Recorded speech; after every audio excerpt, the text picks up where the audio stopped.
Brodes Media. Hey, what's going on, everyone? Before we talk about the crazy weekend against the Cincinnati Reds, we are running a giveaway over on Twitter at Brodes Media where you have the chance to win a Bryce Harper jersey by retweeting the pinned tweet at the top of the profile and smashing that follow button. Once again, at Brodes Media. Also, we are on the road to 20,000 subscribers. So if you are new to the channel, make sure you hit that subscribe button and also hit that thumbs up button too. I really appreciate all the support. And with that being said, enjoy the show. What is going on, everyone? Welcome on into Sports Talk with Brodes. Well, they went 2-4 in their last 6, and that's basically what I anticipated, so it's not like I'm shocked. It's not like I am confused on why this happened. It's more about, okay, you kept your head above water, and now let's go. Let's take advantage of the Arizona Diamondbacks. By no means, after those 8 games, did I expect this squad to just be the greatest team on earth. But what I expected, and what I still expect, is for them to take care of business against the teams that they are supposed to take care of business against, and that's what we are about to witness as they enter the Arizona Diamondback series on Tuesday after a day off on Monday. Now, there's so much to dive into with these latest 2 games, right? You had the Matt Moore, Joe Girardi no-hitter debacle, and you also had Aaron Nola. And where I want to begin is specifically Aaron Nola first. It's the freshest, and I'm the most emotional about it. He got destroyed with 2 strikes. You cannot allow that to happen. First off, India at the plate on an 0-2 count. You leave a fastball over the middle? I mean, your fastball command is that egregious where it gets peppered in the middle of the zone and India cruises a pitch over the wall on an 0-2 count. That is totally not acceptable. And then we fast forward to the 3rd inning, which this just made me sick. 1-2 count to Sonny Gray. Pokes it up the middle. 1-2 count to India. Gets a hit. Now, there was an 0-1 pitch to Winker, who should have been able to annihilate this pitch over the wall, but luckily for Aaron Nola, he popped it up to right around the warning track power to Bryce Harper over in right field. The pitch was extremely hittable, though, and on any given day, that thing could have been crushed way farther than what it was. I'm not really looking at the actual result with that pitch. I'm more looking at the fact that that pitch gets killed. That pitch gets destroyed by a lot of hitters in this league.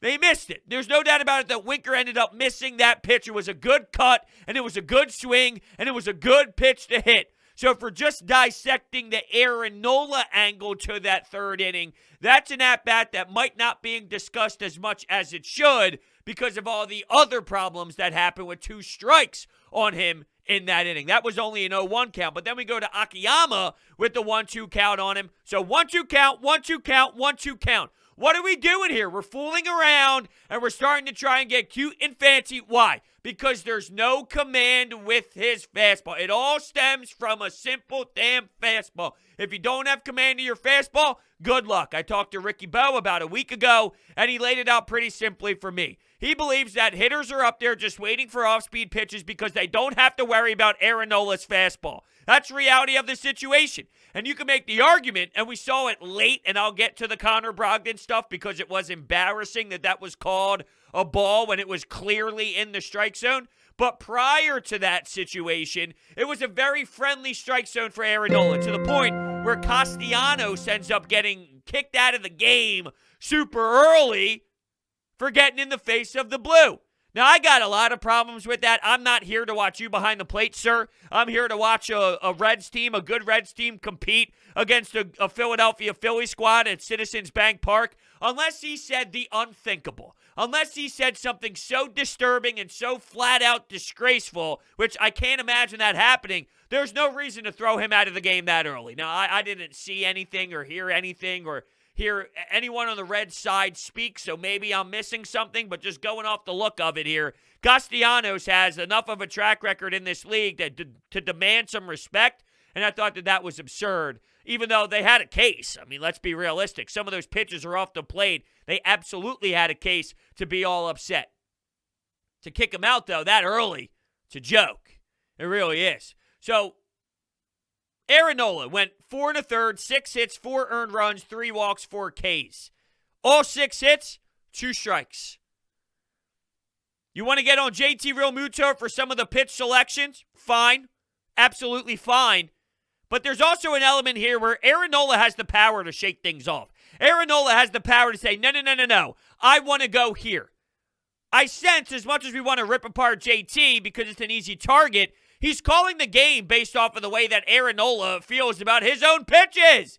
If Aaron Nola's feeling fine, then we're probably not even having this discussion. Although the pitch to India on that 0-2 count, 0-2 fastball, if he actually throws it to where it's supposed to be, maybe we don't criticize it as much. We're criticizing why throw a fastball because it was a meatball. If it's pinned on the outside part of the plate and we see India get rung up, we're talking about a beautiful pitch and a beautiful sequence and a great call by JT Realmuto. So it's hard to really analyze it when it's going nowhere near where it's supposed to go.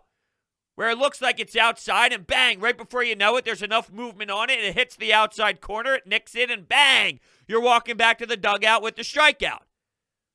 So it's just crazy to think about how that third inning played out in the fourth inning. 0-2 count, hit. Then we're going down the road of getting hit by a pitch. I thought maybe that fourth inning, though, would be a turning point. Why? 6-4-3 double play by Didi Gregorius. Ends the run right there. 3-0. It was 3-0 after the third. Fourth inning, you got bases loaded, which is scary, but you get out of the jam. Pop fly to right field area, caught. Double play, 6-4-3. And Didi Gregorius, I want to give him a lot of credit for the turnaround defensively, which I knew was going to happen because he was not as embarrassing as we've seen. There's a better brand of Didi Gregorius defensively. But then what ends up happening late is he tries to be too cute. He tries to get too fancy. He's doing a spinorama and throwing the ball at the same time, which failed miserably. And, well, that's the sloppy baseball that we are accustomed to seeing with the Phils, as well as Alec Boehm over at first base that can't even catch a simple play when he's trying to tag on the pickoff play. Alec Boehm can't play. And I wanted to give him praise because he actually, believe it or not, he actually squared up the baseball and pulled it. It was an extra base hit. Whoa, hold on, Alec Boehm? You tell me Alec Boehm? And then, well, what do you see? You see nonsense over at first. So he can't play third. He can't play first. What can he do? It's ridiculous. He's unplayable is what it is. Unplayable. Just insane. Anyway, with that fourth inning, after that 6-4-3 double play, the Phils start off the bottom of the fourth with a JT Realmuto triple. Ooh, knocks in a run. Now it's 3-1. You're playing with some fire here. Here we go. There's some heat to this offense that has been struggling as of late. Well, that's all you can really do. And then in the fifth, I thought the fifth inning was pretty big for the Phils as well because it kept them involved even though it was a bit of a disaster. So Aaron Nola gets himself into trouble again. You ready for this one? India, 2-strike hit. No fastballs thrown at that point. Change up, utilizing the change up. Well, guess what? They're going to sit on that and they're going to rope it. And that's what happened.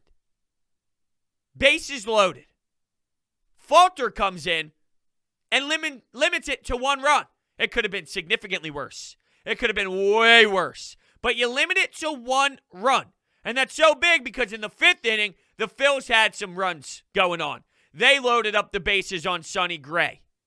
Bryce Harper, amazing at-bat. Full count, works a walk, special. It would have been nice, though, to see him crucify one for real and let one rip. That would have been a masterful moment and another special moment added to the Bryce Harper highlight film of 2021. Worked an amazing at-bat. That's as professional can get. You score a run because of that walk. That made the score 4-3, though. What ended up happening from there? Well, yeah. Connor Brogdon gets hosed. Reds score some runs.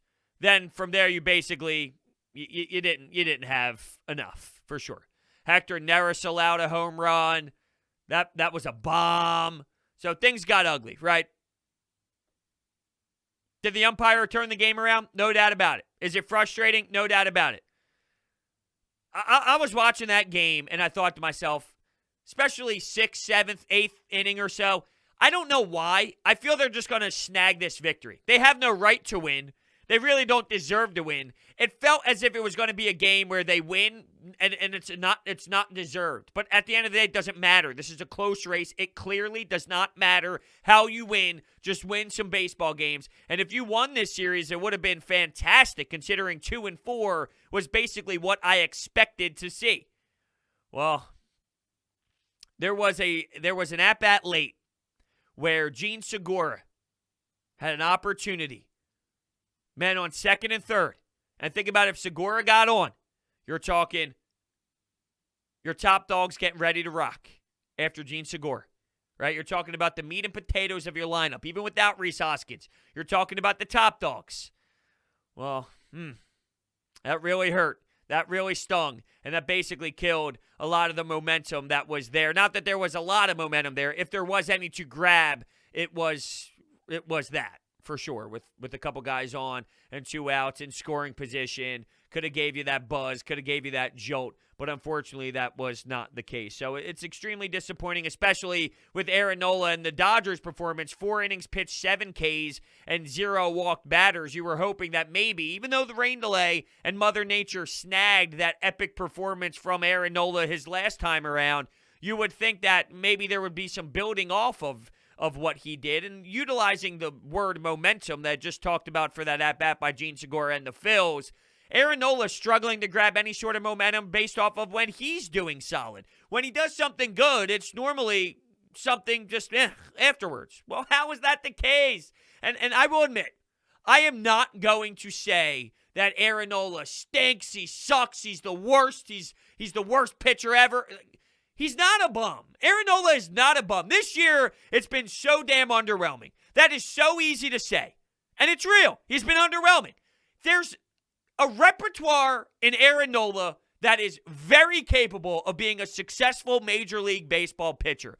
Unfortunately, we might have to wait for the offseason for him to mess with some mechanics, mess with his sequence, his pitch sequence, get back to the fastball command. I mean, he's got to definitely make some adjustments to his game to get back on track, but he has a skill set, even with the low velocity with the fastball that I've always questioned at 92, 93, from a number 1 perspective, from an ace perspective, I always question that. He might be a 3, okay? Aaron Nola might be more of a 3 than a 1, which would suck, but that doesn't mean he sucks. He's a Major League starting rotation pitcher. He has the skill set to be that, and what you watched against the Dodgers will basically show you that he's got it. He's got it in him. How do we get it out of him more consistently in the long run? In the long run. Yeah, I know. I'm hurting, and it sucks. It really does. But Aaron Nola's better than what he's showing. Don't get into the mentality of he's just the worst. He's not. He's not. But clearly this year, he's been off. And there's been moments where he's been off. And what sucks is, I mean, I guess we can relate this to Ben Simmons, even though it's a little different. Ben Simmons fails in the biggest moments. Playoff basketball, 4th quarter, 3 minutes to go, does nothing. Aaron Nola in September, that's when the best Aaron Nola has been hiding. And that can't happen, right? So there's an element to that. I'm not telling you he's the best in the world. I'm not saying that. But I'm telling you he's not the worst in the world. There's a middle ground here. He's a 3.50 ERA type of individual for his career in 7 seasons. 3.5 ERA in the middle of your starting rotation is a fine answer, but we got to get that. Right now we're getting more in the 4+ territory, and it's vomit worthy. So it's in there. I've seen it a lot. I've seen dominance from him a lot, too much. It's in there. I just don't know if you'll see it this year. And if you think about the back run, they're going to need him. Yeah, no doubt, they're going to need an Aaron Nola. I don't know if you're going to get the Aaron Nola.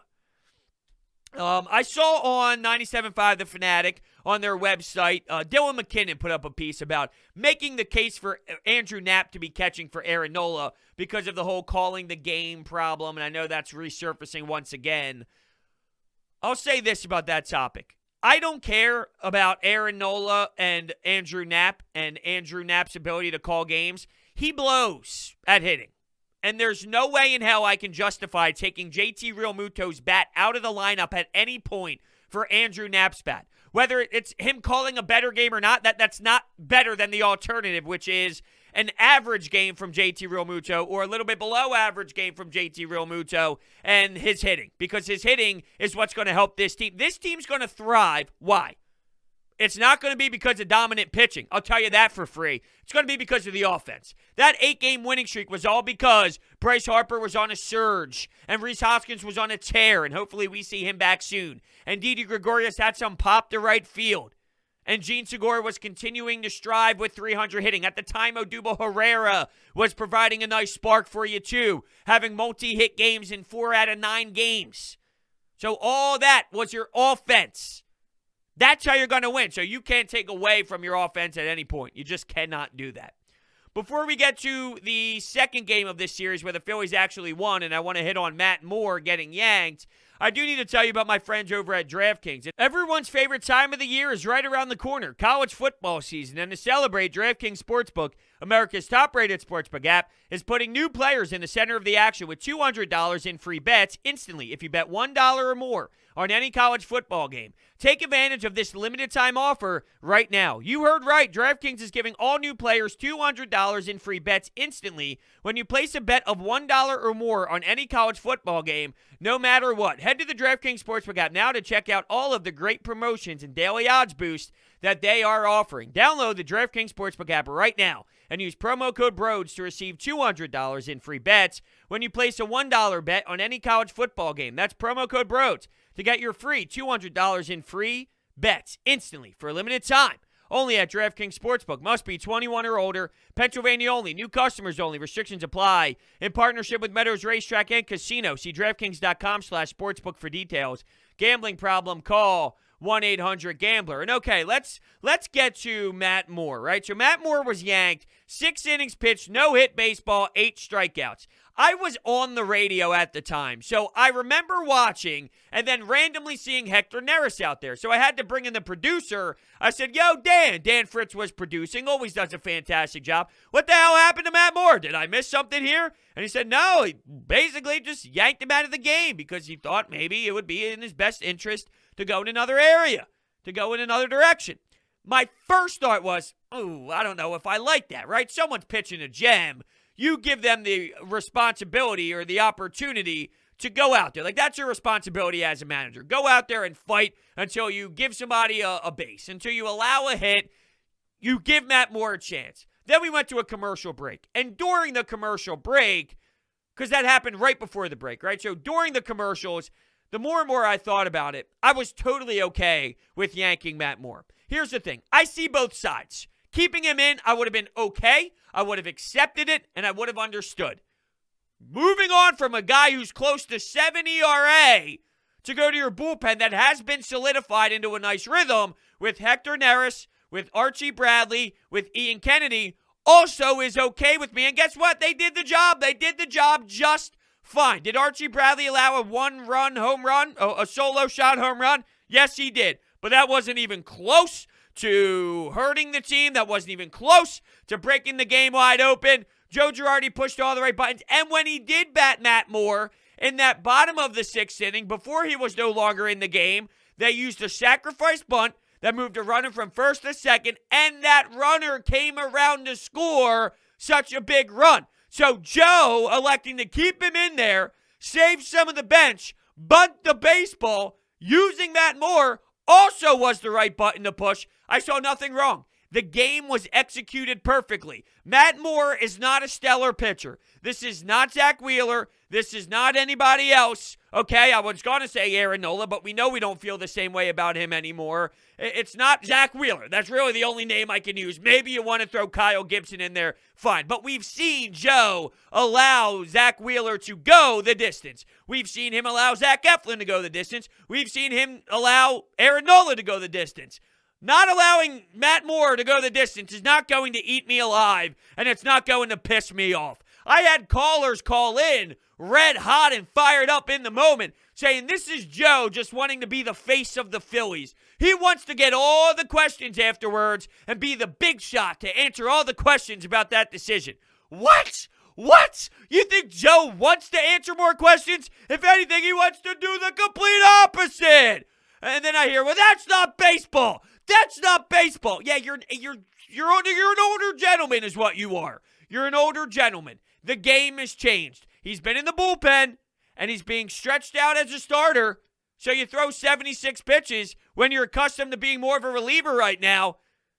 You got to work yourself back into the starting rotation with your body. So there's another element to it. It's Matt frickin' Moore. All right, I just don't care if you pull him from a game after 6 innings, regardless of 8 strikeouts or 4 strikeouts. I don't care. I don't care. You have all the right in the world to remove Matt Moore, even if he is not allowed a hit, because it's Matt Moore. And ironically enough, here goes a pitcher in San Diego from the Arizona Diamondbacks pitching a no-hitter. And it's his first nod, and he was a part of the Phillies early on in his career. So if he can stay in the game, why can't Matt Moore? That's the argument I saw. Quite frankly, I don't give a damn about the Arizona Diamondbacks, the team that has barely any wins this season. What, 38 wins? Whoop-de-damn do. I care about the Phillies. Did they get the win? Yup. Was it the best decision for the team to put out a bullpen that, I'm not telling you is the best in the world, but they have solidified, nice rhythm, and they've been cruising as of late. And they did what they needed to do. They completed the job. They did it just fine. They ended up tacking on more runs there, so it was a bit different. But let's talk about Torreyes, huh? Ronald Torreyes, making plays defensively at the hot corner, also having 3 hits in that game, a bunt, a home run, doing it all. Just being majestic out there. Jankowski, JT Realmuto got in there. Bryce Harper with that triple that he ended up scoring on because no one was paying attention. McCutchen had a home run. Didi with some defensive calls. There was one. I needed to see this game today to really talk more about the Matt Moore thing, though. So, and there's an off day, so that matters. There's an off day on Monday, which would give the bullpen some rest. But if the bullpen was used instead of Matt Moore, and then the bullpen was the reason why you lost Game 3 with Aaron Nola, because Neris, even though we did allow a home run, that wasn't the reason why this team lost the game today. If Neris, Bradley, and Kennedy just blew up insanely today, and they were the reasons why you lost, then you can go back and go, well, did you need to use them? Because we've been through this all the time this year. A lot of bullpen pieces have been unavailable. Well, why? Because you use them in such a weird way. You make them unavailable. You are forcing them to be unavailable.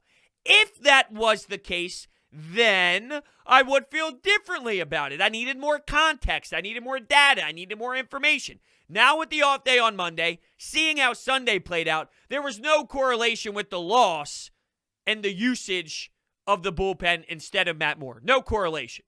The loss was because of Aaron Nola. That was the loss. And you can make the argument that late with the call behind the plate with Connor Brogdon was a major spot as well, obviously. Was it the difference? I don't know. I don't know if the Phillies would have won without that happening. I don't know. Didn't seem to be the Phillies' night, though, even though my gut told me they would squeeze it out. Just didn't feel like their night.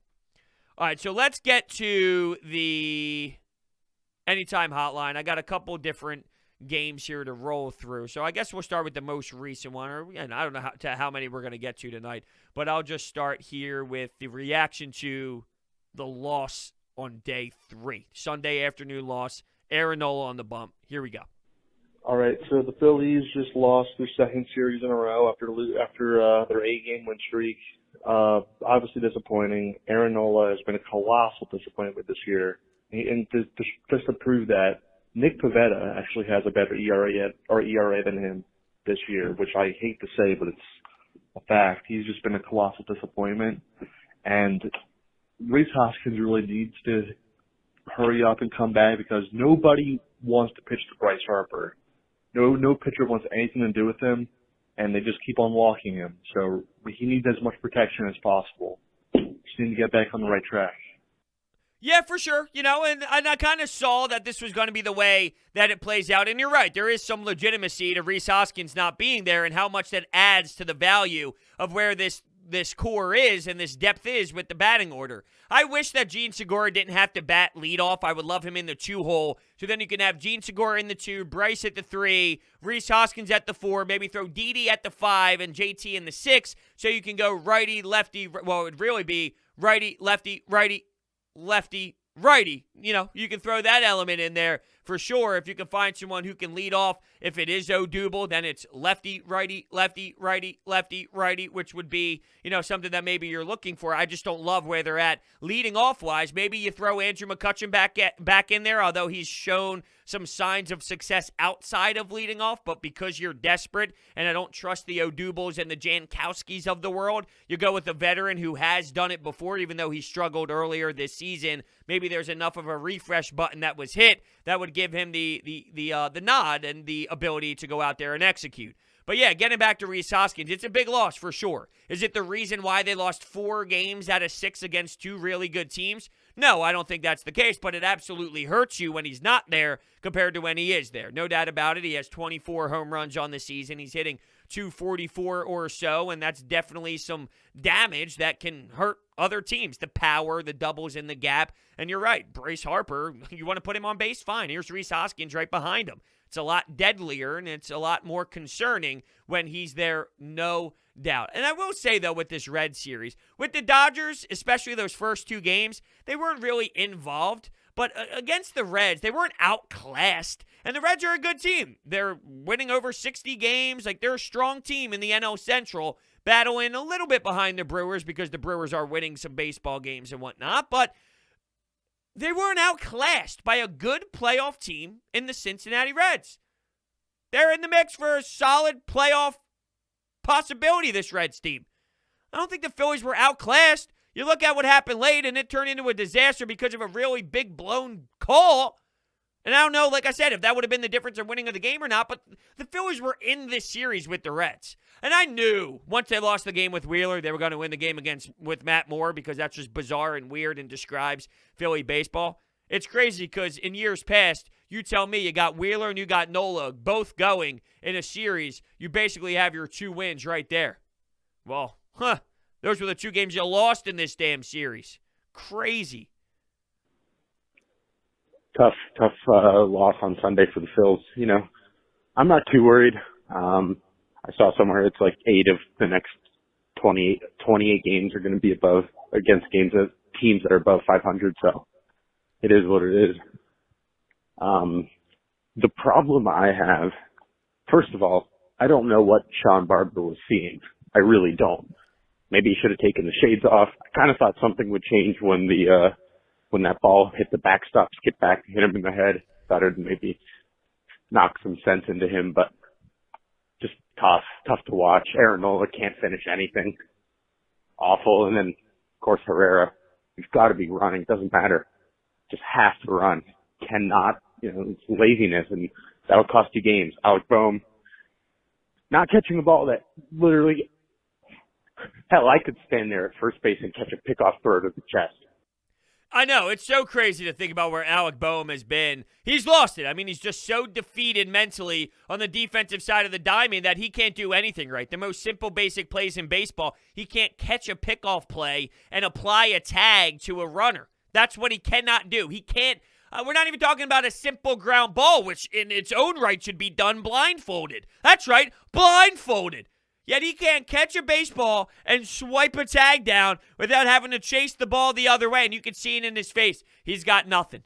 And you will not continue to play. You lost your job to Ronald Torreyes. And I never thought in a billion years that the Phillies would actually pull the plug on him. But sometimes you tie your hands behind your back is what it is. You forced that to happen. You forced Joe Girardi to make that decision. And if we ever talk about a playoff series, not to get too far ahead of myself, I wonder if Aaron Nola forced this organization to go Gibson and possibly even Suarez in front of him in a game. I never thought in a billion years they ever would. You always thought it would be Wheeler-Nola, if not Nola-Wheeler, even in, let's say, last year's perspective. But now is he a 4 or is he a 3 in a starting rotation if you're talking about a playoff series? And I don't want to get too far ahead of myself, but I'll go back to saying this.